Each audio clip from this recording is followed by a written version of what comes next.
I still remember the exact moment my own family told me I didn't belong at the table. The ballroom was glowing with warm gold lights, crystal glasses, and polite laughter. My daughter's charity gala, her proudest accomplishment, according to everyone who spoke about it. But when I walked toward the long family table near the stage, my wife's mother, Carol Whitaker, stepped in front of the empty seat. "That chair isn't for you," she said loudly enough for the surrounding guests to hear. I thought she was joking. Then my wife, Amanda, avoided my eyes. "You can sit with the general guests," she murmured. A quiet ripple of embarrassment spread through the nearby tables. Carol smiled coldly.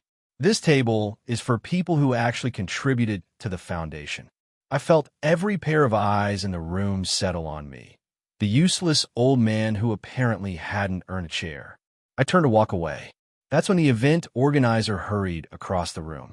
He tapped my shoulder. "Sir," he said quietly. Then he pressed a microphone into my hand. And suddenly the entire ballroom went silent. Standing there with that microphone, I felt 40 years of quiet humiliation rush back all at once. Carol Whitaker had never liked me. From the day I married Amanda, she made it clear she thought her daughter deserved someone wealthier, younger, more impressive. Back then, I was just a mechanic with grease on my hands and honest work behind me. I built a small auto repair shop that eventually turned into 3 locations across the county. Nothing flashy, but it paid the bills. Still, Carol never stopped treating me like temporary furniture. At family holidays, she introduced me as Amanda's husband instead of using my name. When my daughter Emily started the Whitaker Family Foundation last year, Carol made sure everyone believed the money came from her side of the family. Tonight's gala was supposed to celebrate the foundation's first year. But now I stood in the middle of the ballroom with a microphone I hadn't asked for. The organizer leaned closer and whispered something that made my stomach tighten. "Mr. Hale, they asked me to give this to you." I blinked. "Who did?" He nodded toward the stage. "The board." The entire room waited while I tried to understand what was happening. "Ladies and gentlemen," the organizer announced, "before dinner begins, the board has requested a brief word from Mr. Walter Hale." My name echoed through the speakers. Across the room, Carol's smile vanished. Amanda looked confused. Emily frowned like someone had just misread the program. I hadn't been scheduled to speak. Not even close. The organizer leaned closer again. "Sir," he whispered, "they told me if there was any confusion, just remind you about the letters." My chest tightened. The letters. Only 4 people in the entire room knew about those. 3 of them were sitting at the family table that I'd just been denied. And the 4th person was me. I slowly walked toward the stage, the microphone warm in my hand. Carol whispered something sharply to Amanda. Emily looked panicked. As I stepped onto the platform, the audience quieted. I stared at the Whitaker family table. Then I said the only thing that felt honest. "I guess it's time a few things were finally explained." A year earlier, Emily had told me about her dream. She wanted to start a foundation to help struggling trade school students. Kids like I had been, people who didn't want college, just a fair chance at a career. I was proud of her. But when I offered to help fund it, Carol stepped in immediately. "We already have donors," she said. "Emily doesn't need charity from you." Later that night, Emily quietly admitted something else. They didn't actually have enough money to run the foundation for more than 6 months. So I found another way. Instead of donating publicly, I contacted the foundation's legal office through my accountant. I created an anonymous donor trust. Every scholarship, every program, every expansion, it all came from that trust. The only people who knew were the board's legal advisor and the accountant who handled the paperwork. And tonight, apparently someone had decided the truth needed daylight. I looked out at the crowd again. Carol sat stiffly at the table. Amanda stared at me like I'd suddenly become a stranger. I raised the microphone. "Most of you probably think the Whitaker family funded this foundation." Carol had spent the entire evening telling everyone the same story. Her late husband's legacy money had supposedly funded the Whitaker Foundation. It sounded impressive. There was just one problem. Her husband had died with almost nothing. Years earlier, I had quietly paid off several of Carol's debts so she wouldn't lose her house. She never mentioned that part. Instead, She told donors how proud she was that her family had built this charity from the ground up. I let her finish the speech earlier that evening. I sat in the back and listened while she accepted applause meant for someone else. Now I stood on the stage holding the truth. I've watched this foundation grow over the last year, I told the crowd. And I'm proud of the work it's doing. Carol's jaw tightened. But I've heard a lot of stories tonight about where the funding came from. A few guests shifted in their seats. Carol stood up halfway. Walter, she said sharply, this isn't necessary. I looked straight at her. Oh, I said quietly. I think it is. I pulled a folded envelope from my jacket pocket. The board had mailed it to me 2 days earlier. Inside were copies of the trust documents. Legal proof. About a year ago, I said into the microphone, someone created a donor trust to fund this foundation. Carol sat down slowly. I continued. That trust has paid for every scholarship awarded so far. The room murmured. Emily's eyes widened. Amanda looked stunned. Carol laughed suddenly, a sharp, forced sound. Well, how generous of them, she said loudly. I nodded. Yes. Then I unfolded the document. The trust holder is listed as Walter Hale. The silence that followed felt like someone had turned off gravity. Emily stared at me. You, she whispered. Carol's face drained of color. I thought the reveal was over. But the board hadn't handed me the microphone for just that reason. There was something else. Something I hadn't expected. Something that made this entire night far more complicated. Earlier that week, the foundation's board had called me privately. That's when I learned something disturbing. My donations had been keeping the charity alive. But the financial reports didn't match the spending. Large administrative costs, unusual transfers, money moving through accounts the board didn't recognize. They had traced the authorizations. Every single one led back to Carol. And one other name, Amanda. Standing on the stage, I felt the room watching me closely. I didn't expect to speak tonight, I said carefully. But earlier this week, the board asked me to review the foundation's financial records. Carol suddenly stood. This is inappropriate, she snapped. I ignored her. What I found raised some serious questions. Amanda's face had turned pale. Emily looked back and forth between us, confused. What questions? Someone in the audience asked. I glanced down at the second document in my hand. The one the board had included. The one that explained why they wanted the truth revealed tonight. Emily rushed toward the stage. Dad, she said quietly, what's going on? Her voice carried through the silent ballroom. I hated hurting her. She had started the foundation with the best intentions. But she hadn't been watching the finances closely. Carol had insisted on handling that. I said gently, did you ever review the expense reports? She hesitated. My grandmother manages those. Carol snapped from the table.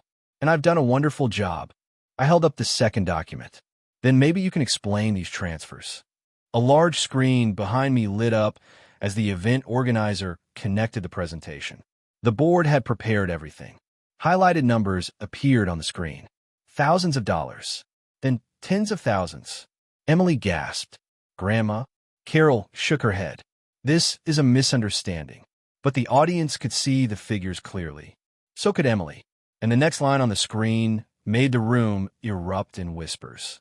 The money had been transferred into a private consulting company, owned by Carol Whitaker. I looked toward Amanda, my wife of 32 years. She still hadn't said a word. The screen continued displaying the financial records. Payments labeled consulting services, event planning fees, administrative charges. All go to Carol's company. The total climbed higher with each line. Emily stared at the numbers like she might faint. Grandma, that's foundation money. Carol folded her arms. I was reimbursing myself for work. Then the board's lawyer stood near the stage. Mrs. Whitaker, he said calmly, those reimbursements exceed the limits set in the foundation charter. The room buzzed with tension. Amanda finally spoke. Walter, she whispered, you didn't need to do this publicly. I turned toward her. I didn't plan to. That part was the truth. But once the board showed me the evidence, I couldn't stay quiet anymore. Then the lawyer said something that shocked everyone. Tonight's audit uncovered something else. He pointed at the screen. It involves 2 authorized signatures. The screen zoomed in on the financial authorizations. 2 signatures approved each transfer. Carol Whitaker and Amanda Hale. The air seemed to disappear from the room. Emily looked at her mother slowly. "Mom." Amanda's face crumpled. "I was just helping with paperwork." Carol immediately jumped in. "Exactly. Routine approvals." But the lawyer shook his head. These transactions were flagged months ago. The board had been quietly investigating. They had asked the event organizer to hand me the microphone tonight for one reason: transparency. The foundation was about to receive several large public grants. If the scandal surfaced later, it could destroy everything Emily built. Carol slammed her hand on the table. "This is ridiculous." The lawyer didn't argue. Instead, he revealed the next piece of information. "The board has already voted." Carol stopped shouting. "What vote?" The lawyer's voice stayed calm. "To remove anyone involved in financial misconduct." Carol blinked. Then she realized something. "And who exactly replaces us?" The lawyer turned toward me. "That decision," he said, "belongs to the primary donor." A year earlier, when I created the donor trust, the board insisted on one clause. If the foundation ever faced financial misconduct, the primary donor could appoint interim leadership. At the time, I barely paid attention to that detail. Now it mattered. Carol stared at me like I had just stolen her life. "You planned this," she hissed. I shook my head. No. The truth was simpler. I had stayed quiet for years because I believed family mattered more than pride. But tonight, they had publicly humiliated me, and the truth had come out anyway. Emily stepped closer. "Dad, what happens now?" I looked at her. Then I looked at Carol. Finally, I spoke in a microphone again. "The foundation will continue," I said. A few guests nodded, but its leadership needs to change. Carol's chair scraped loudly against the floor. "You can't remove me." The lawyer spoke calmly. "Actually, he can." Carol's eyes burned with rage. Then she said something none of us expected. "You think he's the only donor?" And suddenly the room shifted again. Carol reached into her purse and pulled out a folder. "You all think Walter saved this foundation," she said coldly. "But he's not the only person with money in this room." She slapped the folder onto the table. Inside were donation pledges. Several wealthy business owners had promised major contributions. "If I walk out," she said, "those donations disappear." The room went quiet again. The foundation needed those pledges to expand. Emily looked terrified. Carol smiled slowly. "You see," she said, "without me, this charity collapses." For a moment, I wondered if she was right. Then the event organizer leaned toward me again. "Sir," he whispered, "there's something else you should know." He pointed toward the back of the ballroom. A group of young people had quietly entered during the chaos. Trade school students, scholarship recipients, and they weren't alone. Behind them stood the real donors, the ones Carol didn't know about. Over the past year, the foundation had changed a lot of lives. The scholarship students had started telling their own stories. Local businesses noticed. Several owners approached the board privately. They didn't want publicity. They just wanted to help train skilled workers. Those were the donors now standing in the back of the room. One of them, a construction company owner named Mark Dalton, raised his hand. "Actually," he said, "our pledges were contingent on transparency." Several others nodded. "If there's corruption," another donor added, "we're backing the board." Carol's confidence cracked. "You can't be serious." Mark shrugged. "We're very serious." Emily looked overwhelmed. The room had completely turned. The narrative Carol controlled for years was unraveling in front of everyone. But the night still wasn't finished, because the lawyer quietly handed me another document, one I hadn't seen before. And when I read it, I realized something else. Carol's financial trouble was much worse than anyone realized. The document showed something alarming. Carol's consulting company had been losing money for years. The transfers from the foundation weren't just extra income. They were keeping her business afloat. Without that money, she would be bankrupt. The lawyer explained quietly. The board believes the transfers were intended to cover those losses. Carol shouted across the room. "That's speculation." But the financial trail was clear. Emily covered her mouth. "Grandma, did you use the foundation to pay your debts?" Carol didn't answer. Amanda finally spoke again. "Mom told me the fees were normal." Her voice sounded small now. I realized something painful. Amanda hadn't masterminded anything. She had simply trusted her mother. Carol stood up slowly. "You ungrateful people," she snapped. "I built this family." Then she pointed directly at me. "This man is destroying everything." For a moment, the room waited to see how I'd respond. I looked around the ballroom. Then I said something that surprised even me. "No," I said quietly. "I'm fixing it." The board quickly called an emergency vote. Guests watched as the foundation directors gathered near the stage. It felt surreal. This was supposed to be a celebration dinner. Now it had turned into a public reckoning. Emily sat beside me while the board discussed their decision. "I didn't know any of this," she whispered. "I know," I said. She squeezed my hand. Carol paced near the exit like a trapped animal. Finally, the board returned. The lawyer addressed the room. "Effective immediately, Carol Whitaker and Amanda Hale are suspended from financial authority within the Whitaker Foundation, pending full review." Amanda began crying softly. Carol looked ready to explode. "And the interim director?" someone asked. The lawyer turned to me again. "The board recommends Walter Hale." Gasps rippled across the room. I had never wanted power, but tonight had forced a choice, and the next decision would determine everything. I walked back to the microphone. "I'll accept the role temporarily," I said, "but only under one condition." Everyone leaned forward. "This foundation stops being about family names." I glanced at the banner behind the stage. Whitaker Family Foundation. It becomes a community foundation. Emily's eyes lit up. Several donors nodded immediately. Carol laughed bitterly. "You think removing our name will fix things?" I met her gaze calmly. "No." I paused. "But it will stop anyone from treating it like a personal bank account." The room erupted in applause. Carol's face twisted with anger. "You'll regret this," she muttered. Maybe she believed that. But the next twist of the night proved something else entirely. Because the lawyer had one final announcement, and it changed Carol's situation overnight. The lawyer adjusted his glasses. "Due to the financial discrepancies discovered, the board has already contacted state regulators." Carol froze. "What?" The lawyer continued calmly. "A formal audit will begin next week." Carol's confidence shattered.